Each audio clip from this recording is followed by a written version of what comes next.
Hello everyone, welcome back to the channel commerce success. मैं हूं वेदांशी मित्तल और मैं पढ़ा रही हूं आपको इस चैनल पर यूजीसी नेट पेपर 2 कॉमर्स का सब्जेक्ट टैक्सेशन। अब तक हमने सीरीज में 5 वीडियोस कर ली हैं। स्टार्टिंग की 3 वीडियोस में हमने इस सब्जेक्ट का बेस कवर किया था, जैसे कि हमने रेजिडेंशियल स्टेटस डिटरमाइन कैसे करते हैं ये देखा था।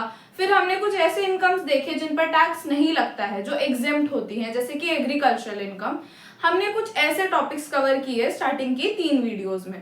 उसके बाद वीडियो 4 में मैंने आपको बताया था एक बर्ड्स आई व्यू से कि इनकम टैक्स कैसे कंप्यूट किया जाता है ओवरऑल एक बिग पिक्चर की तरह। तो हमने उसमें देखा था कि सबसे पहले जीटीआई कंप्यूट किया जाता है, मतलब कि ग्रॉस टोटल इनकम। और ग्रॉस टोटल इनकम को कंप्यूट करने के लिए आपको 5 हेड ऑफ इनकम्स को ऐड करना होता है। तो उन 5 हेड ऑफ इनकम्स में से हम सैलरीज हेड ऑफ इनकम कर चुके हैं, हम house property head of income कर चुके हैं। आज हम अपना थर्ड हेड ऑफ इनकम करेंगे, which is profit and gains from business और प्रोफेशन। ठीक है, तो आज का टॉपिक रहेगा the third head of income, profits and gains from business और प्रोफेशन। राइट, ये हम क्यों कर रहे हैं? ये हम इसलिए कर रहे हैं ताकि हम समझ सकें कि जीटीआई कैसे कंप्यूट होगा। ठीक है, तो आज के वीडियो का एजेंडा देख लेते हैं। तो सबसे पहले हम देखेंगे कि पीजीबीपी के अंडर सेक्शन 28 के अकॉर्डिंग क्या क्या टैक्सेबल होता है, क्या क्या आपका profit and gains from business और प्रोफेशन की कैटेगरी में आएगा अंडर सेक्शन 28। उसके बाद हम देखेंगे क्या क्या इसके अंदर अलाउएबल डिडक्शंस होती हैं फ्रॉम सेक्शन 30 टू 37। क्या क्या इसमें से डिडक्ट हो सकता है, क्या क्या गवर्नमेंट अलाउ करती है डिडक्ट करने के लिए। उसके बाद हम कुछ इनएडमिसिबल एक्सपेंसेस देखेंगे under section 40 and section 40A, मतलब कि कुछ ऐसे एक्सपेंसेस जो डिडक्ट नहीं हो सकते हैं आपके पीजीबीपी में से, हम फिर उनको देखेंगे under section 40 and section 40A। उसके बाद हम देखेंगे books of accounts and audit. फिर लास्ट में हम देखेंगे presumptive taxation under section 44AD, ये स्मॉल बिजनेसेस के बारे में है, और presumptive taxation section 44ADA and 44AE जो कि आपके प्रोफेशनल्स के बारे में है। राइट, तो ये सब आज की वीडियो का एजेंडा रहेगा।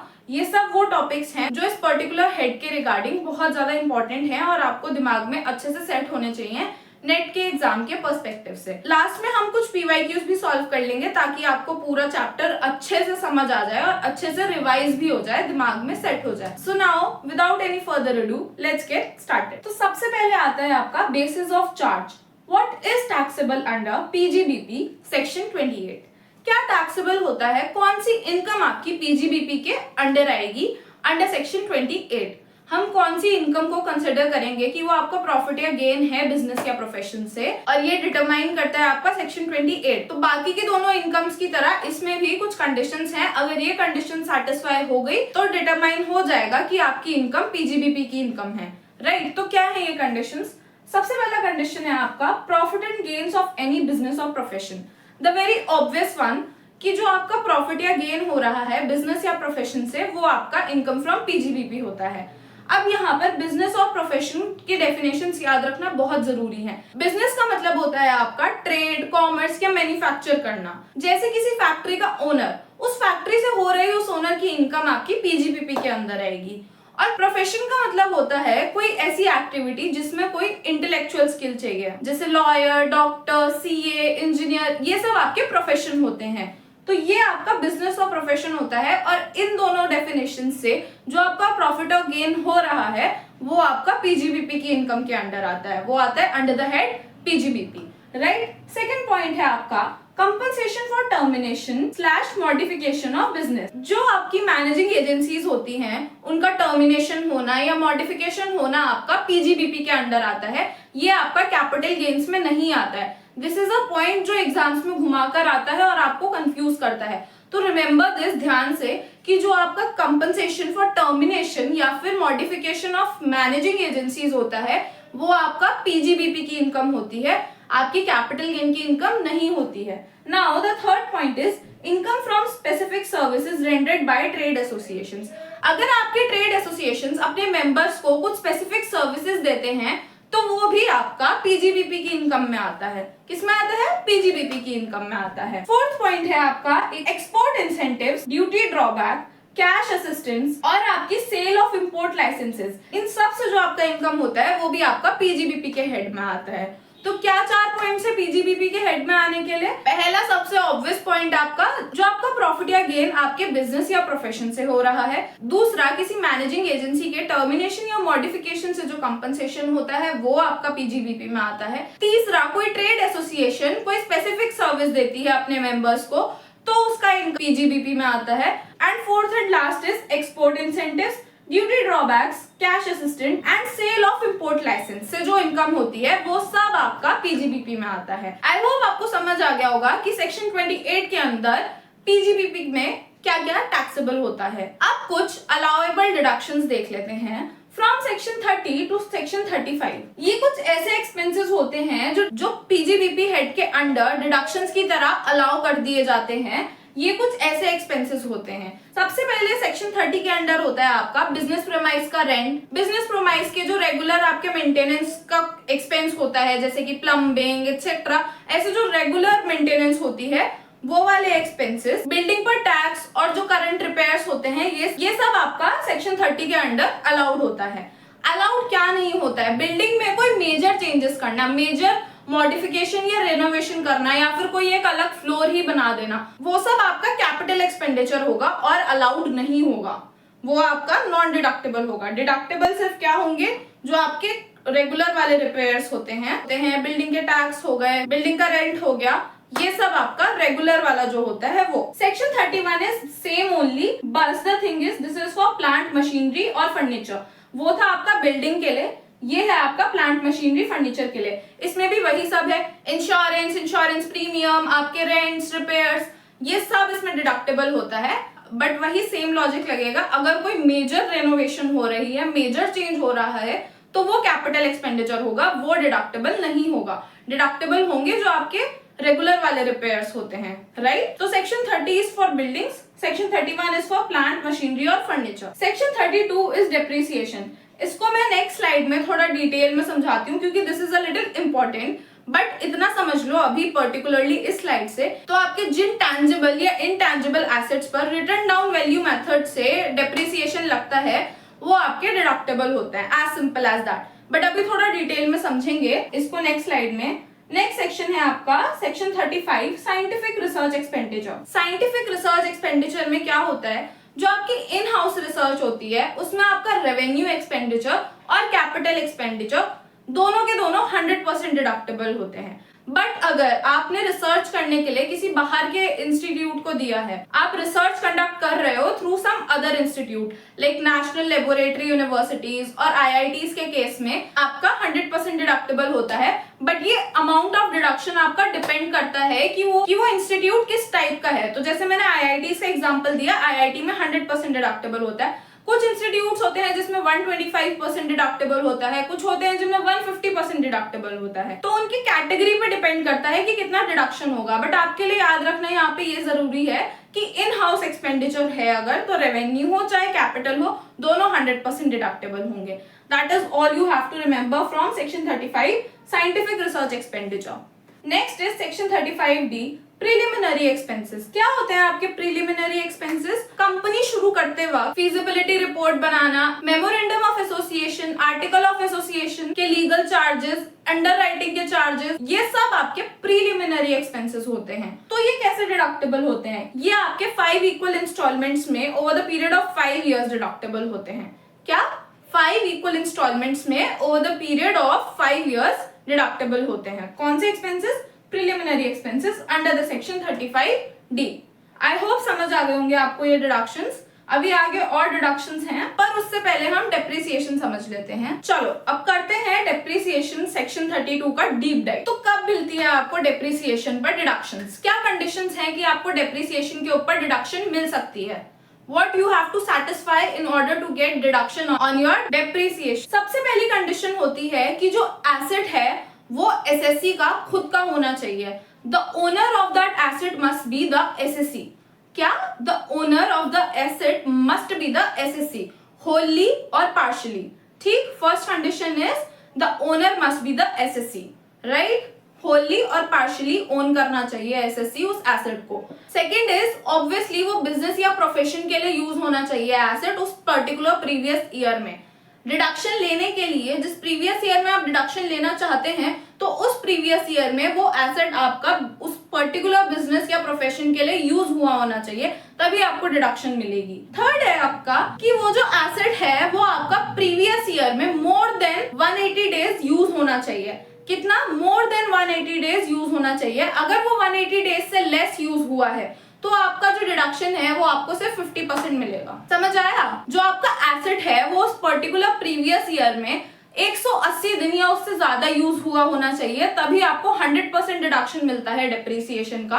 अदरवाइज अगर वो 180 डेज से कम यूज हुआ है तो आपको सिर्फ 50% डिडक्शन मिलेगा डिप्रिसिएशन पर। ठीक है, ये होती है आपकी थर्ड कंडीशन। अब आई एम होपिंग आपको टैंजिबल और इनटैंजिबल एसेट्स का तो मतलब पता ही होगा। टैंजिबल एसेट्स का एग्जांपल्स लिख रखे हैं मैंने, बिल्डिंग्स, प्लांट, मशीनरी, फर्नीचर।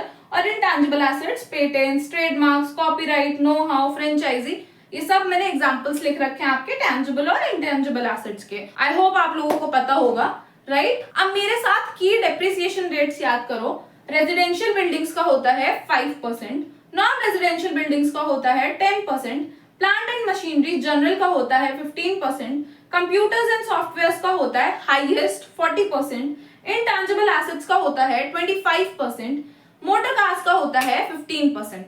ठीक है, ये याद रखना बहुत जरूरी है, राइट? हाईएस्ट इसका है कंप्यूटर्स एंड सॉफ्टवेयर्स का, लोएस्ट इसका है रेजिडेंशियल बिल्डिंग्स का विच इज 5%, राइट? हो गए यार डेप्रिसिएशन रेट्स, आपको की डेप्रिसिएशन रेट। अब समझते हैं एडिशनल डेप्रिसिएशन का concept. Under section 32 subsection 1 clause 2A क्या होता है एडिशनल डेप्रिसिएशन? ये आपका बोनस डेप्रिसिएशन डिडक्शन होता है। इसमें आपको 20% तक, द मैक्सिमम लिमिट इज 20% तक आपको इसमें एक्स्ट्रा डिडक्शन मिल जाता है। इसको क्लेम करने के लिए भी आपको कुछ कंडीशन सेटिस्फाई करनी पड़ती हैं। क्या है वो कंडीशंस, देख लेते हैं। सबसे पहला कंडीशन आपका जो एसेट है, जो आपने न्यू एसेट एक्वायर किया है, वो एसेट आपका न्यू होना चाहिए, सेकेंड हैंड नहीं होना चाहिए। The new asset, the asset you have purchased or acquired that must be new in order to get additional depreciation का deduction. It must not be second hand. ठीक है, first condition हो गया ये। Second condition होता है कि वो जो आपने एसेट एक्वायर किया है वो मैन्युफैक्चरिंग बिजनेस के लिए एक्वायर किया होना चाहिए। सर्विस बिजनेस के लिए एक्वायर किया हुआ एसेट आपका कंसिडर नहीं होगा इस वाली डिडक्शन के लिए। The asset must be particularly acquired for manufacturing business, right? Third point is same days वाला, जिस ईयर में आपने एक्वायर किया है उस पर्टिकुलर ईयर में अब आपका वो 180 डेज या उससे ज्यादा यूज हुआ होना चाहिए, तभी आपको 20% वाला डिडक्शन मिलेगा मैक्सिमम। अदरवाइज आपको हाफ डिडक्शन मिलेगा। अगर 180 डेज से कम यूज हुआ है तो आपको हाफ डिडक्शन मिलेगा। अगर आपको फुल डिडक्शन चाहिए तो number of days used more than 180 days होना चाहिए। ठीक, ये कंडीशंस होती हैं in order to get additional depreciation का deduction. Also one more thing you have to remember, ये आपका शिप्स, एयरक्राफ्ट, प्लांट्स, इन सब के लिए अवेलेबल नहीं होता है। किन के लिए? Ships, aircraft, plants, office equipments, vehicle, इन सब के लिए अवेलेबल नहीं होता है आपका एडिशनल डेप्रिसिएशन का डिडक्शन। आई होप आपको समझ आ गया होगा additional depreciation under section 32 subsection 1 clause 2A। चलो, तो ये तो है आपका depreciation. Now before we move forward with other deductions, इसका एक न्यूमेरिकल भी देख लेते हैं ताकि क्लैरिटी मिल जाए पूरी कि डेप्रिसिएशन का डिडक्शन एक्चुअली मिलता कैसे है। तो इसको एक न्यूमेरिकल से समझ लेते हैं अच्छे से। तो क्वेश्चन आपका दे रखा है, राम लिमिटेड मैन्युफैक्चरिंग कंपनी है, उनके फॉलोइंग एसेट्स दे रखे हैं ऑन April 1, 2022। कंप्यूट करना है आपको depreciation for previous year 2022 to 23। Rate दे रखे हैं डेप्रिसिएशन के, आपके एसेट्स भी दे रखे हैं, उनकी रिटन डाउन वैल्यू दे रखी है एज ऑन April 1, 2022। कुछ अगर एडिशंस हुए हैं तो वो भी दे रखे हैं विद द डेट और डेप्रिसिएशन रेट। ये सब आपका गिवन डेटा है। अब सबसे पहले हम क्या करेंगे, डेप्रिसिएशन कैलकुलेट कर लेते हैं। इजी वाला डेप्रिसिएशन कैलकुलेट कर लेते हैं, एडिशन को छोड़ दो अभी। सबसे पहले फैक्ट्री बिल्डिंग का डेप्रिसिएशन निकाल लो 10 लाख पे। हमें पता है ये पूरा साल यूज हुआ है, ठीक है, क्योंकि ये एज ऑन 1 April 2022 है। There is no addition during the year. Depreciation rate सीधा सीधा लग के आपका इसका आंसर आ जाएगा 1 लाख, राइट? 10 लाख पे 10% लग के आपका 1 लाख डेप्रिसिएशन आ जाएगा। प्लांट एंड मशीनरी का 8 लाख दे रखा है written down value on 1 April 2022। ये आपका पूरा साल यूज हुआ है, तो इस पर भी सीधा सीधा डेप्रिसिएशन निकल जाएगा 15% लगकर। 8 लाख पे 15% लगकर आपका 1,20,000 आ जाएगा। ठीक है, 8 लाख पर 15% लगकर आपका 1,20,000 आ जाएगा। अब आपका प्लांट एंड मशीनरी में एक न्यू एडिशन हुआ है ड्यूरिंग द ईयर। कब हुआ है? 1 नवंबर 2022 को एक नया प्लांट मशीनरी एडिशन हुआ है ₹4 लाख का। तो एडिशन के कंडीशंस में क्या था, हमको ये देखना था कि 180 डेज से ज्यादा यूज हुआ है या 180 डेज से कम यूज हुआ है, इन ऑर्डर टू सी कि डिडक्शन पूरा लगेगा या हाफ लगेगा। तो आपका 1 नवंबर से मार्च तक काउंट करो, नवंबर, दिसंबर, जनवरी, फरवरी, मार्च, 5 महीने हुए हैं। कितने दिन हो गए? 151 डेज हो गए आपके। तो 151 डेज हुए हैं आपके, तो मतलब हाफ लगेगा। कितना है रेट? 15%। हाफ मतलब 7.5%। तो 4 लाख पे 7.5% लग जाएगा आपका, तो कितना आ जाएगा? 30,000 आ जाएगा। तो प्लांट एंड मशीनरी का टोटल डेप्रिसिएशन कितना हो गया? 8 लाख का 15% और 4 लाख का 7.5% आपका हो गया टोटल डेप्रिसिएशन 1.5 लाख। कितना हो गया प्लांट एंड मशीनरी का डेप्रिसिएशन? 1.5 लाख। अब कंप्यूटर का डेप्रिसिएशन आपका सीधा सीधा लगेगा 2 लाख पे 40%। कोई और एडिशन नहीं है उसमें, ईयर पूरा यूज हुआ है वो, तो सीधा सीधा 2 लाख पे पूरा 40% का डिडक्शन लग जाएगा आपका। तो कितना आएगा? ₹80,000। टोटल डेप्रिसिएशन कर देंगे अब हम, इन सबको ऐड कर देंगे, 1 लाख को, 1,50,000 को और 80,000 को। तो आपका टोटल डेप्रिसिएशन आ जाएगा 3,30,000। तो आपको कितना डिडक्शन मिल जाएगा डेप्रिसिएशन पर? 3,30,000। समझ आ गया कैसे डेप्रिसिएशन सॉल्व होगा और कैसे उसका डिडक्शन मिलेगा? आई होप आ गया होगा समझ में। अब हम बाकी की बची हुई डिडक्शंस देख लेते हैं। तो अब आपकी अगली डिडक्शन है सेक्शन 36 के अंडर स्पेसिफिक डिडक्शंस। क्या क्या है ये specific deductions? First one is section 36 subsection 1 clause 1। इसके अंडर आता है आपका इंश्योरेंस प्रीमियम। इंश्योरेंस प्रीमियम किस चीज का? इंश्योरेंस प्रीमियम आपका स्टोर या स्टॉक के डैमेज का, आपके बिजनेस के स्टोर या स्टॉक के डैमेज के रिस्क का जो इंश्योरेंस प्रीमियम है वो आपका आएगा सेक्शन 36 सबसेक्शन 1 क्लॉज 1 में। Next is section 36 subsection 1 clause 3। ये है आपका इंटरेस्ट ऑन बोरोड कैपिटल। ये भी आपका डिडक्टेबल होता है अगर जो आपने लोन लिया था वो आपने बिजनेस पर्पसेस के लिए लिया था। And another catch in this particular deduction is अगर आपने loan post commencement of business लिया है तभी वो डिडक्टेबल होगा। अगर बिजनेस के कमेंसमेंट से पहले लोन लिया था तो वो डिडक्टेबल नहीं होगा, राइट? तो अगर बिजनेस पर्पसेस के लिए आपने कैपिटल बोरो करी है तो जो उसका इंटरेस्ट होगा वो डिडक्टेबल होगा only if the borrowed capital is taken after the commencement of business, not before the commencement of business. Next section is section 36 subsection 1 clause 7। This section is for bad debts. किसके लिए? Bad debts के लिए। इसमें भी वही है, आपके bad debts return of हो जाने चाहिए in the books of accounts. अगर बुक्स ऑफ अकाउंट्स में आपके बैड डेट्स राइट ऑफ हो चुके हैं तभी आपको ये डिडक्शन मिलेगा। अगर आपका सिर्फ प्रोविजन या प्रोविजन फॉर बैड डेट्स है क्रिएटेड तो आपको ये डिडक्शन नहीं मिलेगा। ठीक है, अगर राइट ऑफ हो चुके हैं bad debts books of accounts में तभी आपको ये डिडक्शन मिलेगा under section 36 subsection 1 clause 7। Next है आपका सेक्शन 36 सबसेक्शन 1 क्लॉज 8। इसमें आता है आपका special reserve for financial corporations. ऐसी फाइनेंशियल कॉर्पोरेशंस जो आपके बिजनेसेस को लोन प्रोवाइड करती हैं which ultimately leads to the development of India, like infrastructural, agricultural और इंडस्ट्रियल डेवलपमेंट ऑफ इंडिया को जो प्रमोट करती हैं बिजनेसेस, उनको ऐसे फाइनेंशियल कॉर्पोरेशंस लोन देते हैं तो आपको स्पेशल रिजर्व के अंडर डिडक्शन मिलता है अंडर सेक्शन 36 सबसेक्शन 1 क्लॉज 8 में।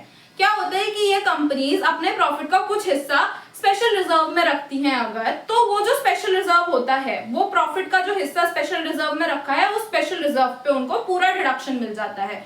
मैक्सिमम लिमिट है उस स्पेशल रिजर्व की 20% of the profit. Maximum 20% of the profit पे उनको डिडक्शन मिल जाता है। Another important thing to remember from this point is कि अगर एट एनी पॉइंट वो लोग इस अमाउंट को विड्रॉ करेंगे तो वो तुरंत as income from business tax होगा। ठीक है, अगर एट एनी पॉइंट उन्होंने इस स्पेशल रिजर्व को विड्रॉ किया तो वो एज इनकम फ्रॉम बिजनेस आपका टैक्सेबल हो जाएगा, वरना ये डिडक्टेबल होता है एज स्पेशल रिजर्व अगर वो कुछ परसेंट ऑफ प्रॉफिट सेव कर रहे हैं तो।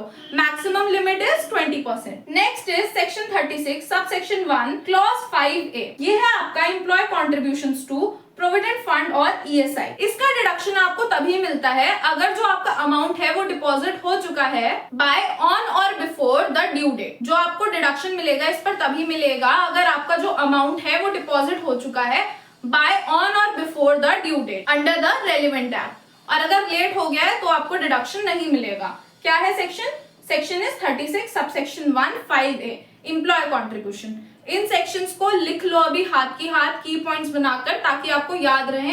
पेपर में क्वेश्चन उठ के आता है ये सेक्शन किसका था, ये सेक्शन किसका था, तो सुन कर लिखो, कॉपी मत करो, सुन कर लिखो। तो क्या है सेक्शन 36 सबसेक्शन 1(5)(a) का? Employee contributions to provident fund. अब समझते हैं सेक्शन 37 के under general deduction. General deduction में आपका रेजिडुअल क्लॉज होता है। क्या होता है ये रेजिडुअल क्लॉज? रेजिडुअल क्लॉज आपका कहता है अगर आपके बिजनेस का कोई एक्सपेंस फ्रॉम सेक्शन 30 to 36 नहीं आया है तो वो वाला एक्सपेंस आपका अंडर सेक्शन 37 डिडक्टेबल हो जाएगा। क्या कहते हैं रेजिडुअल क्लॉज?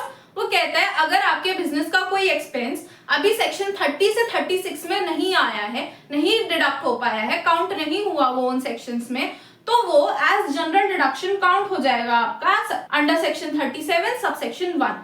पर उसमें काउंट होने के लिए कुछ कंडीशंस होते हैं। क्या है वो कंडीशंस? जो आपका एक्सपेंडिचर होना चाहिए, जो आपका एक्सपेंस है, वो कैपिटल नेचर का नहीं होना चाहिए। That must be of revenue nature. ठीक है, कैपिटल एक्सपेंडिचर आपका काउंट नहीं होगा आपके जनरल डिडक्शन में। ठीक है, दूसरी कंडीशन है आपका पर्सनल एक्सपेंडिचर नहीं होना है, ऑफिस एक्सपेंस ही होना चाहिए। वो आपके बिजनेस या प्रोफेशन का ही एक्सपेंस होना चाहिए। आपका पर्सनल एक्सपेंस का डिडक्शन आपको नहीं मिलेगा इन इनकम फ्रॉम बिजनेस और profession. Next is must be laid out Holi and exclusively for business. Business के लिए फुल्ली और एक्सक्लूसिवली लेड आउट होना चाहिए। Fourth point is must not be covered by section 32 36 specific section. आपके अब तक जितने भी सेक्शंस हमने डिस्कस किए हैं उनमें से नहीं आना चाहिए, तभी आपको जनरल डिडक्शन के अंडर काउंट होगा वो वाला एक्सपेंस। अगर वो उनमें से आ चुका है तो वो यहाँ काउंट नहीं होगा, डबल फायदा नहीं होगा आपका, राइट? अगर वहां नहीं आया है तभी वो एक्सपेंस यहाँ पर काउंट होगा। लास्ट इज इलीगल नहीं होना चाहिए। It must not be in violation of any law. कोई लॉ वायलेट करता हुआ एक्सपेंस नहीं होना चाहिए, जैसे कि ब्राइब या फिर पेनल्टीज टू गवर्नमेंट, ऐसा कोई एक्सपेंस नहीं होना चाहिए। ठीक है, तो क्या कंडीशंस हैं एक एक्सपेंस की जनरल डिडक्शन के अंडर डिडक्ट होने की? कैपिटल नेचर का एक्सपेंडिचर नहीं होना चाहिए, पर्सनल एक्सपेंडिचर नहीं होना चाहिए, होली एक्सक्लूसिवली बिजनेस के लिए होना चाहिए, सेक्शन 30 से 36 के अंडर कवर नहीं हुआ होना चाहिए, और लॉ के किसी वायलेशन में नहीं होना चाहिए। ठीक है, इलीगल खर्चा आपका नहीं कंसिडर होगा इसमें। तो ये आपके जनरल डिडक्शंस होते हैं अंडर सेक्शन 37 सबसेक्शन 1। तो ये कुछ आपके अलाउएबल डिडक्शंस थे फ्रॉम सेक्शन 30 टू सेक्शन 37। अब हम कुछ इनएडमिसिबल डिडक्शंस देख लेते हैं। Inadmissible expenses section 40 and section 40A। अब हम कुछ ऐसे एक्सपेंसेस देख लेते हैं जो आपके डिडक्टेबल नहीं होते हैं। ठीक है, डिसअलाउड एक्सपेंसेस जो होते हैं आपके। अब आपका हर एक्सपेंस तो डिडक्टेबल नहीं हो सकता है, तो कुछ ऐसे एक्सपेंसेस भी होते हैं जो आपके डिसअलाउड होते हैं डिडक्ट होने से। तो क्या है ये? सबसे पहले है आपके सेक्शन 40 के की डिसअलाउंसेस। सेक्शन 40 में आपके ऐसे डिसअलाउंसेस होते हैं जिनमें ये होता है अगर आपने कुछ गलती कर दी है तो उस गलती की वजह से आपका जो एक्सपेंस है वो डिडक्टेबल होने से रह जाएगा, मतलब डिसअलाउ हो जाएगा अगर आपने कुछ गलती कर दी है। समझते हैं। सबसे पहला है section 40 subsection A clause 1A। क्या है ये? इसमें क्या होता है, अगर आपने टीडीएस डिडक्ट करना भूल गए हैं या डिडक्ट तो कर लिया है पर गवर्नमेंट को पे करना भूल गए हैं, तो उस गलती की वजह से आपको 30% ऑफ डिडक्शन डिसअलाउ हो जाएगा। मतलब जो आपका टीडीएस है उसमें से 30% पर डिडक्शन नहीं मिलेगा, बचे हुए 70% पर ही डिडक्शन मिलेगा। अगर आपका टीडीएस आप करना भूल गए हैं, अगर काट भी लिया है तो गवर्नमेंट को पे करना भूल गए हैं। मान लो आपका टीडीएस वो suppose to be 1 lakh, but आप गवर्नमेंट को पे करना भूल गए हैं, पर अब उसमें से सिर्फ 70,000 ही आपका डिडक्टेबल की तरह काउंट होगा, 30,000 आपका नॉन डिडक्टेबल होगा। ठीक है, ये कहता है आपका section 40 subsection A clause 1A। Next है आपका section 40 subsection B for partnership firm. Partnership firm अपने पार्टनर्स को जो सैलरी, बोनस, इंटरेस्ट देती है उस पर एक लिमिट होती है। तो जो पार्टनर का सैलरी या बोनस होता है उस पर मैक्स 3 लाख का या फिर 90% और 60% ऑफ बुक प्रॉफिट का लिमिट होता है। 90% और 60% आपके स्लैब पर डिपेंड करेगा। ठीक है, और जो पार्टनर को इंटरेस्ट मिलता है उसकी मैक्स लिमिट होती है 12% पर एनम। ठीक, इनमें से जो भी एक्सेस होगा वो आपका डिसअलाउ हो जाता है। डिडक्शन की लिमिट है सिर्फ सैलरी और बोनस है तो मैक्स 3 लाख या फिर 90% या 60% ऑफ बुक प्रॉफिट, और अगर इंटरेस्ट है तो मैक्सिमम 12% आपका अलाउड है डिडक्शंस के लिए। बाकी का इनका जो भी एक्सेस अमाउंट होगा वो आपका नॉन डिडक्टेबल हो जाएगा, वो आपका डिसअलाउ हो जाएगा। ठीक। नेक्स्ट सेक्शन है आपका section 40 sub section A clause 2। इसमें आपका आता है इनकम टैक्स या वेल्थ टैक्स जो आपने पे किया है वो आपका डिडक्टेबल नहीं होता है। क्या होता है? Section 40 sub section A clause 2 में जो आपने इनकम टैक्स या वेल्थ टैक्स पे किया है वो आपका डिडक्टेबल नहीं होता है। Next is section 40A sub section 2 excessive payments to relatives और एसोसिएटेड पर्सन। मतलब कि अगर आप अपने किसी रिलेटिव को या एसोसिएटेड पर्सन को जो मार्केट रेट है उससे ज्यादा पेमेंट कर रहे हो, जैसे कि मान लो मार्केट रेट ₹10,000 है और आपने अपने रिलेटिव को 25,000 रुपए दे दिए, तो आईटी ऑफिसर सिर्फ आपका रीजनेबल अमाउंट को ही डिडक्टेबल मानता है, एक्सेसिव अमाउंट को डिडक्टेबल नहीं मानता है। मार्केट रेट जैसे मैंने बताया 10,000 है, उसने जो अमाउंट दिया है वो 25,000 दिया है, तो डिडक्शन उसका सिर्फ 10,000 पर मिलेगा, बाकी का जो 15,000 है वो नॉन डिडक्टेबल होगा, वो डिसअलाउ हो जाएगा। ठीक है, तो क्या है section 40A sub section 2 excessive payment to relatives और एसोसिएटेड पर्सन। ठीक है, सिर्फ आपको इसमें रीजनेबल अमाउंट अलाउ होती है, बाकी का जो एक्सेस अमाउंट होता है वो आपका डिसअलाउ हो जाता है। अब समझते हैं सेक्शन 40A सब सेक्शन 3 जो बात करता है कैश पेमेंट लिमिट की। क्या होता है ये कैश पेमेंट लिमिट? ये कहता है कि अगर आप सिंगल डे में 10,000 रुपए से ज्यादा का कैश पेमेंट कर रहे हैं, 10,000 रुपए से ज्यादा का ट्रांजेक्शन एक्सपेंस कर रहे हैं कैश में, तो वो आपका पूरा का पूरा एक्सपेंस नॉन डिडक्टेबल हो जाएगा, आपका डिसअलाउ हो जाएगा। ये पर्टिकुलर सेक्शन आपका ब्लैक मनी को रोकने के लिए इंट्रोड्यूस किया गया था।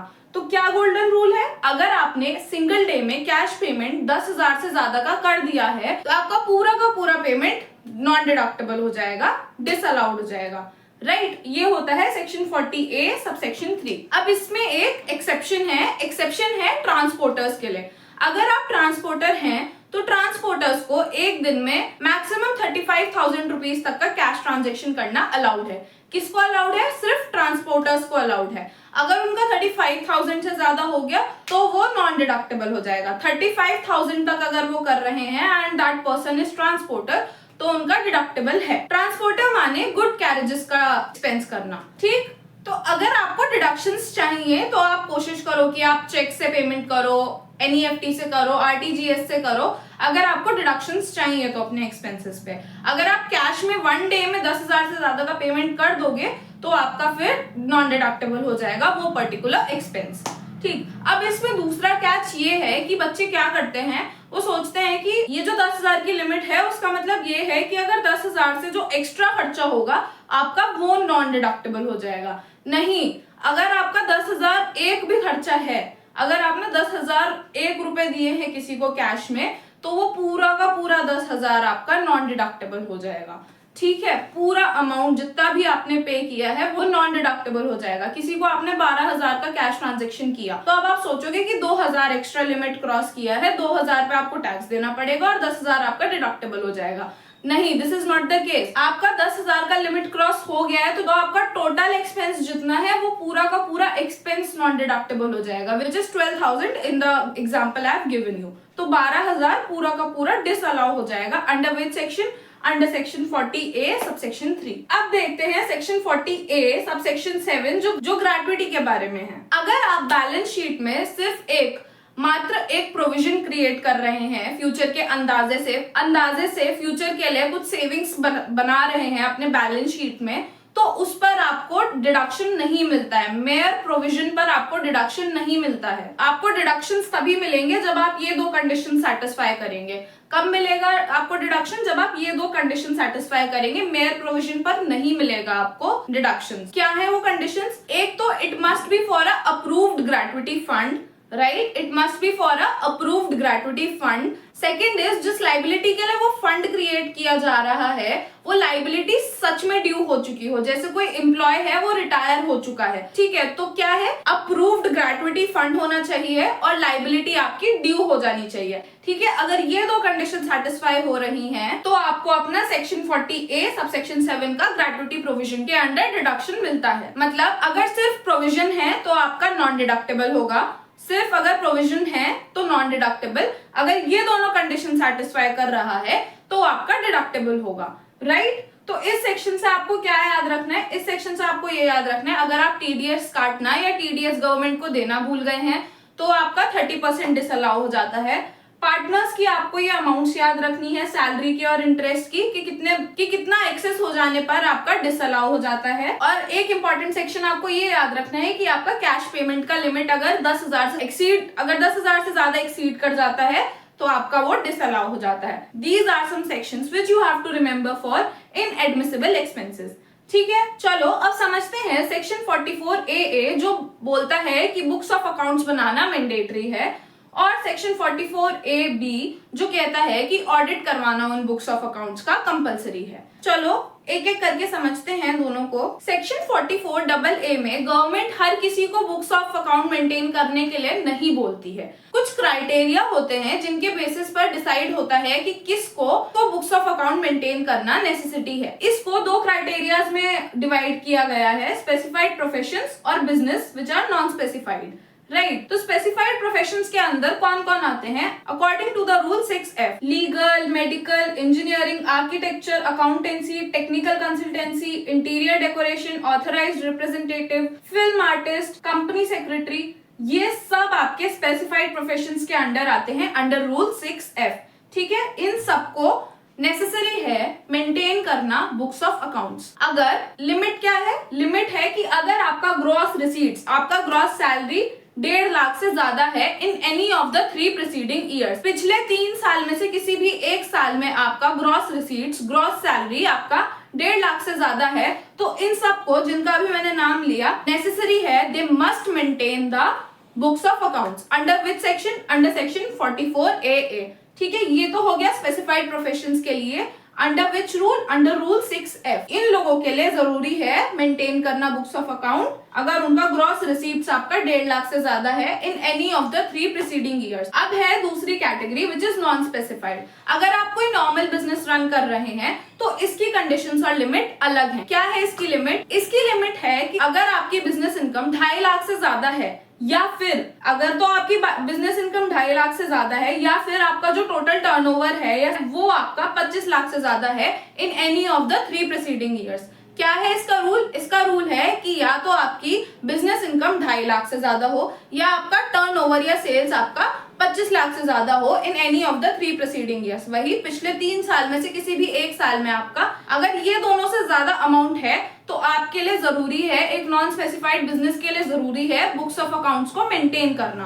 राइट, अगर आप इन दोनों में से किसी भी एक रिक्वायरमेंट को मीट करते हो और उसके बाद भी आप अपने बुक्स ऑफ अकाउंट्स को मेंटेन नहीं करते अंडर सेक्शन 44AA, तो आपके ऊपर पेनल्टी लगती है। Under which section? Under section 271A। कितनी लगती है ये पेनल्टी? पेनल्टी लगती है 25,000 की अगर आप बुक्स ऑफ अकाउंट्स मेंटेन नहीं करते हैं तो। ठीक है, under which section? Under section 271A। Right, समझ आ गया कि 44AA में किसके लिए नेसेसरी है बुक्स ऑफ अकाउंट्स को मेंटेन करना, क्या लिमिट है स्पेसिफाइड बिजनेस के लिए और क्या लिमिट है नॉर्मल बिजनेस के लिए, और अगर नहीं करते हैं उन लिमिट्स को क्रॉस करने के बाद भी तो आपके ऊपर पेनल्टी लगती है अंडर सेक्शन 271A। अब समझते हैं ऑडिट। अब समझ लीजिए आपने बुक्स तो बना ली, बट अब आपका काम इतना बड़ा हो गया है कि उन बुक्स को आपको ऑडिट करवाना पड़ेगा। इसी को कहते हैं compulsory tax audit under section 44AB। Business के केस में अगर आपका प्रीवियस ईयर का टोटल सेल्स या टर्नओवर 1 करोड़ से ज्यादा है तो आपके लिए ऑडिट कंपलसरी है। And one more thing you have to remember, business के केस में अगर आपकी मेजर ट्रांजेक्शंस लाइक 95% और मोर ट्रांजैक्शंस डिजिटली होती हैं तो ये अमाउंट सीधा 1 करोड़ से 10 करोड़ में बदल जाता है। ठीक है, क्या अगर आपकी ट्रांजैक्शंस 95% या उससे ज्यादा डिजिटली हो रही हैं तो आपका ये टर्नओवर का अमाउंट, ये टर्नओवर का लिमिट 1 करोड़ से बढ़कर 10 करोड़ हो जाता है। तो क्या है बिजनेस के लिए लिमिट? बिजनेस के लिए लिमिट है टोटल सेल्स या टर्नओवर प्रीवियस ईयर का 1 करोड़ है तो आपको ऑडिट करवाना कंपलसरी है। अगर आपकी पेमेंट्स 95% से ज्यादा डिजिटली होती हैं तो ये लिमिट 10 करोड़ है। ठीक है, आई होप समझ आ रहा है। अगर आप प्रोफेशनल हैं जैसे डॉक्टर, लॉयर, सीए, तो उसके केस में लिमिट्स थोड़ी स्ट्रिक्ट हैं। अगर आपकी ग्रॉस रिसीप्ट्स 50 लाख से ज्यादा हैं प्रीवियस ईयर में तो आपको ऑडिट करवाना मैंडेटरी है। क्या है ग्रॉस रिसीप्ट्स? 50 लाख से ज्यादा प्रीवियस ईयर में। किसके लिए? प्रोफेशनल्स के लिए। Next is presumptive tax payers. Presumptive tax payers का क्या केस है? ये कहता है कि अगर आप प्रिजम्पटिव टैक्सेशन स्कीम का हिस्सा हैं और आपने अपनी प्रिस्क्राइब्ड लिमिट से कम इनकम बता रखी है पर आपकी इनकम बेसिक एग्जम्पशन लिमिट से ज्यादा है, क्या अगर आप प्रिजम्पटिव टैक्सेशन स्कीम का पार्ट हैं और आपने अपनी इनकम कम बता रखी है बट आपकी इनकम बेसिक एग्जम्पशन लिमिट से ज्यादा है, तो आपके लिए मैंडेटरी है ऑडिट करवाना अंडर सेक्शन 44A(b). ये जो ऑडिटिंग है ये सिर्फ सीए कर सकता है और इसके रिपोर्ट्स फॉर्म 3CA या 3CB प्लस फॉर्म 3CD में भरे जाते हैं। ठीक है, ये ऑडिट आपका सिर्फ सीए कर सकता है और इन फॉर्म्स में आपका रिपोर्ट जाता है। ड्यू डेट होती है इसकी 30 सितंबर ऑफ द असेसमेंट ईयर। ठीक है, और अगर आप बाय दिस डेट नहीं कर पाए हैं अपना ऑडिट, अगर आपने 30 सितंबर तक ऑडिट नहीं करवाया है, तो लगती है पेनल्टी अंडर सेक्शन 271(b). क्या पेनल्टी लगती है? पेनल्टी लगती है 0.5% ऑफ योर टर्नओवर। आपका जो टर्नओवर है उसका 0.5% या फिर 1.5 लाख रुपए, जो भी कम हो। क्या पेनल्टी लगती है अंडर सेक्शन 271(b)? अगर आपने अपना ऑडिट नहीं करवाया है बाय 30 सितंबर, पेनल्टी लगती है 0.5% ऑफ द टर्नओवर और ₹1.5 लाख, जो भी कम है। ठीक है, तो ये था आपका compulsory maintenance of books of accounts under section 44AA and compulsory audit under section 44AB। I hope आपको याद हो गए होंगे ये दोनों सेक्शंस। तो चलिए अब समझते हैं प्रिजम्पटिव टैक्सेशन क्या है इसके अंदर। अगर सिंपल शब्दों में बात करें तो इसका मतलब ये है कि गवर्नमेंट स्मॉल बिजनेसेस को बोलती है कि ना तो तुम बुक्स ऑफ अकाउंट्स मेंटेन करने का झंझट रखो, ना ऑडिट करवाने का झंझट रखो। सिंपल सा तुम अपने टर्नओवर का 1% प्रॉफिट की तरह डिक्लेयर कर दो और मस्त चैन की नींद सो जाओ। तो ना तुम्हें बुक्स ऑफ अकाउंट मेंटेन करने का झंझट रखना है, ना ऑडिट करवाने का झंझट रखना है। अपने पूरे टर्नओवर का 1% प्रॉफिट की तरह डिक्लेयर करना है एंड देन मस्त सो जाना है, no worries. Right, under which section? Section 44AD। ठीक है, कौन कौन से बिजनेसेस इसके लिए एलिजिबल होते हैं, कौन ऑप्ट कर सकता है इस सेक्शन के लिए? इसको ऑप्ट कर सकते हैं आपके रेजिडेंट इंडिविजुअल, HUF और पार्टनरशिप फर्म। कौन कौन? रेजिडेंट इंडिविजुअल, HUF और पार्टनरशिप फर्म। LLPs और कंपनी इसके लिए ऑप्ट नहीं कर सकती हैं। Right, LLPs and companies can't opt for this particular section. तो जो रेजिडेंट इंडिविजुअल, HUF और पार्टनरशिप फर्म्स ट्रेड, कॉमर्स या मैन्युफैक्चरिंग के बिजनेसेस में डील कर रहे होते हैं, इन्वॉल्व होते हैं, वो इस सेक्शन के लिए ऑप्ट कर सकते हैं। राइट, टर्नओवर या ग्रॉस रिसिप्ट की लिमिट होती है 2 करोड़ या उससे कम। अगर 2 करोड़ और उससे कम की आपकी ग्रॉस रिसीप्ट्स और टर्नओवर हैं, तो आप इस पर्टिकुलर सेक्शन के लिए ऑप्ट कर सकते हैं। ठीक, ये section professionals, commission agents, brokerage agency, इन सब के लिए एप्लीकेबल नहीं होता है। ठीक है, अब इस टर्नओवर लिमिट का एक और इम्पोर्टेंट पॉइंट सुन लीजिए। ये वाली लिमिट आपकी तब अप्लाई होती है जब आपकी कैश रिसीप्ट 5% से ज्यादा हो। बट अगर आपका बिजनेस का 95% से ज्यादा डिजिटल पेमेंट्स हो, अगर 95% से ज्यादा ट्रांजेक्शन्स डिजिटली हो रहे हैं, तो ये टर्नओवर लिमिट आपकी 2 लाख से बढ़कर 3 लाख हो जाती है। ठीक है, अगर कैश रिसीप्ट 5% से ज्यादा है तो आपकी टर्नओवर लिमिट है 2 करोड़।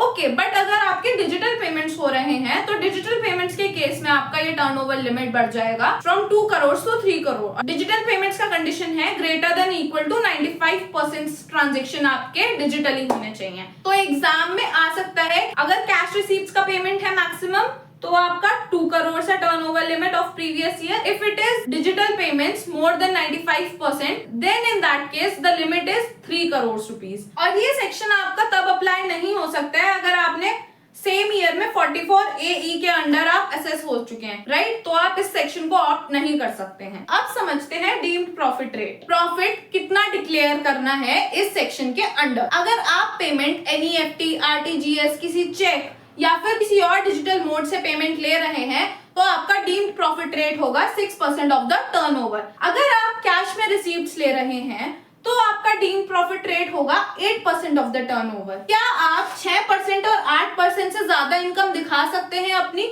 हाँ, अलाउड है, आप दिखा सकते हैं 6% और 8% से ज्यादा अपनी इनकम। और अगर आपने एक बार सेक्शन 44AD ले लिया तो आपके सेक्शन 30 से 38 तक के सारे deductions deem to be included माने जाएंगे। ठीक है, अगर आपने एक बार सेक्शन 44AD को ऑप्ट कर लिया है तो अब तक के जितने भी डिडक्शंस थे अंडर सेक्शन 30 टू 38, उनको डीम टू बी इंक्लूडेड माना जाएगा। उनका खर्चा अलग से माइनस करने को नहीं मिलेगा, लेकिन पार्टनर का इंटरेस्ट और खर्चा अलाउ हो जाता है डिडक्ट करने के लिए अंडर सेक्शन 40B। उसके अलावा बाकी सबको डीम टू बी इंक्लूडेड माना जाता है। ठीक, कौन सा अलाउड होता है? पार्टनर का सैलरी या इंटरेस्ट, अंडर सेक्शन 40 भी अलाउड होता है, बाकी सबको डीम्ड टू बी इंक्लूडेड माना जाता है। ये होता है आपका डीम्ड प्रॉफिट रेट। अब कुछ एग्जाम के पीओवी से इंपॉर्टेंट रूल्स देख लेते हैं। अगर आपने 44A-D को ऑप्ट कर लिया है तो ना तो आपको बुक्स ऑफ अकाउंट्स मेंटेन करने की जरूरत है अंडर सेक्शन 44AA और ना आपको अपने अकाउंट्स का ऑडिट कराने की जरूरत है अंडर सेक्शन 44AB।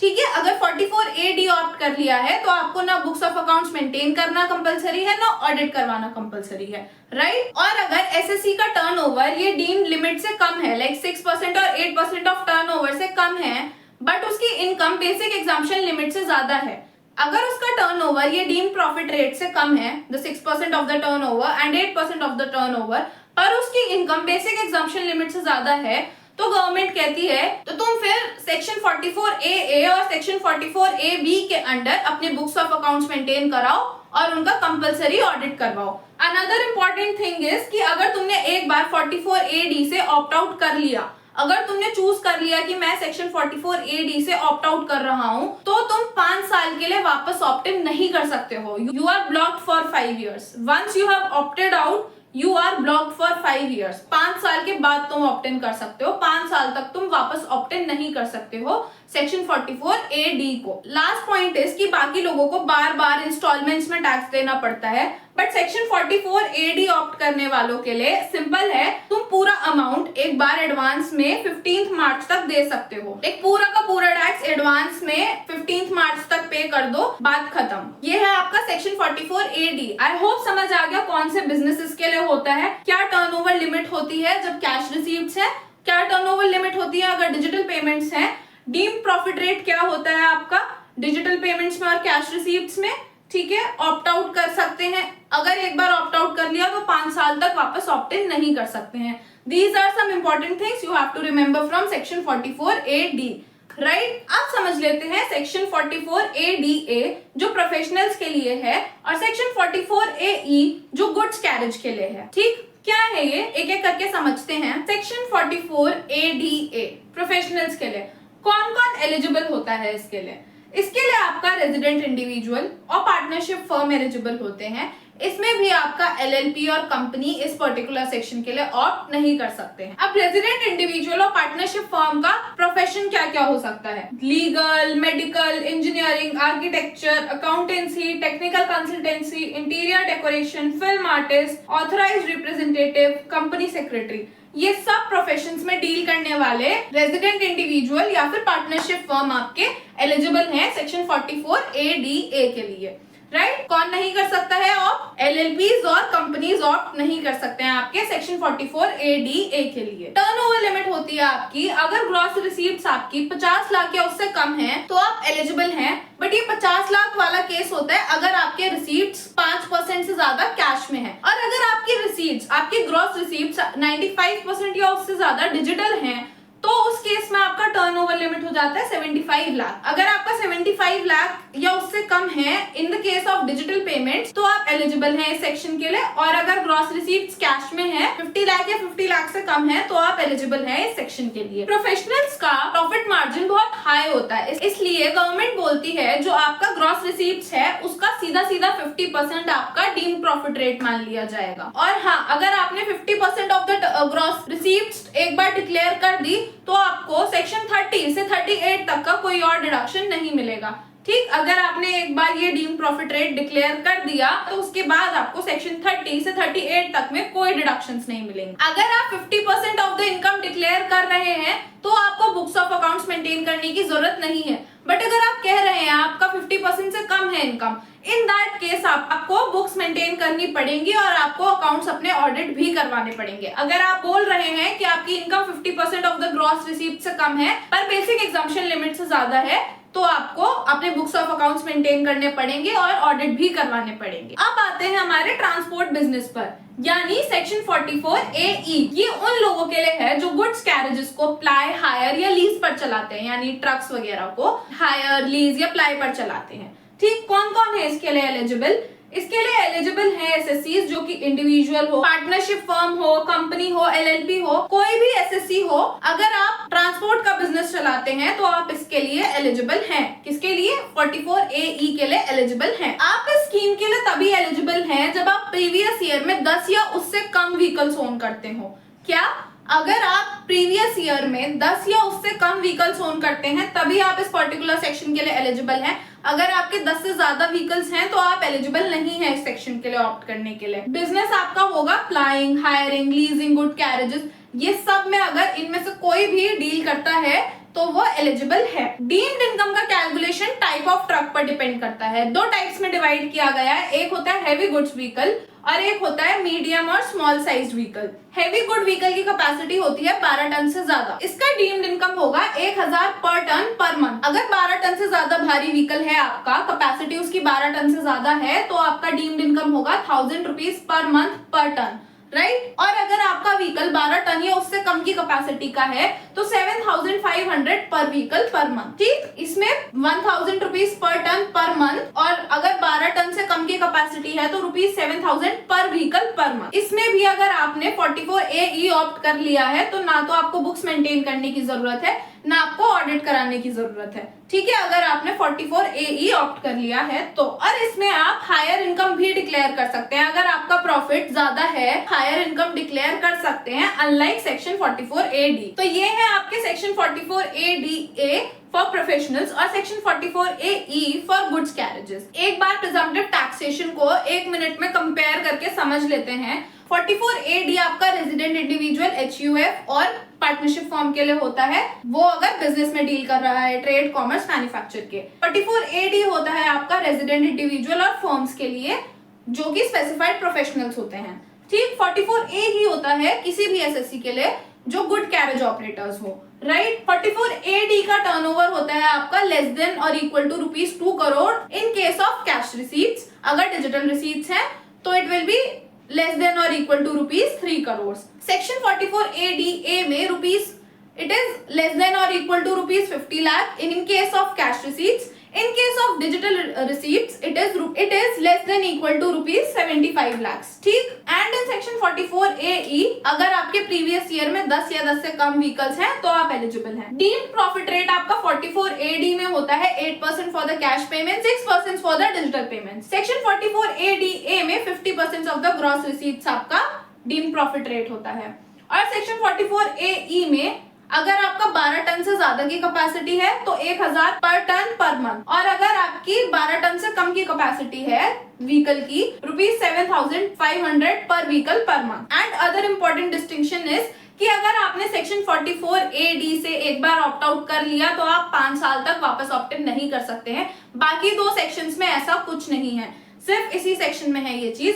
और इस सेक्शन में एक और चीज है, इसमें आपको एडवांस टैक्स देना होता है सिंगल इंस्टॉलमेंट में बाय 15 मार्च, बाकी सबको क्वार्टरली देना होता है, ठीक है। नॉर्मल क्वार्टरली स्केड्यूल होता है बाकी दोनों सेक्शंस का, इसका सिंगल इंस्टॉलमेंट बाय 15 मार्च, राइट। एक बार क्विक सा रिविजन कर लें कि हमने कौन कौन से सेक्शंस देखे हैं, फटाक से क्विक सा रिविजन करते हैं। सबसे पहले आपका सेक्शन 28, इसमें आप देखते हैं कि पीजीबीपी हेड के अंदर कौन कौन सी इनकम्स आती हैं, कैसे इनकम आपकी डिसाइड होगी कि वो पीजीबीपी में आएगी, ये डिसाइड करता है सेक्शन 28। सेक्शन 30 और 31 में आता है आपका बिल्डिंग्स का, प्लांट और मशीनरी का rent, repair, insurance, not the major ones. जो रेगुलर रिपेयर्स वगैरह होते हैं, वो वाले जो एक्सपेंसेस होते हैं वो आपके सेक्शन 31 में आते हैं और डिडक्टेबल होते हैं। सेक्शन 35 आता है आपका साइंटिफिक रिसर्च एक्सपेंडिचर। हमने इसमें इन हाउस रिसर्च और किसी और इंस्टीट्यूट को आउटसोर्स करी हुई रिसर्च के डिडक्शंस देखे थे। सेक्शन 36 होता है आपका बेड डेट्स के लिए, और सेक्शन 37 था आपका प्रोविडेंट फंड्स के लिए। Section 40 sub section A clause 1A था आपका टीडीएस अगर आप कटना भूल गए हैं उस केस में आपका 30% डिसअलाउ हो जाता है।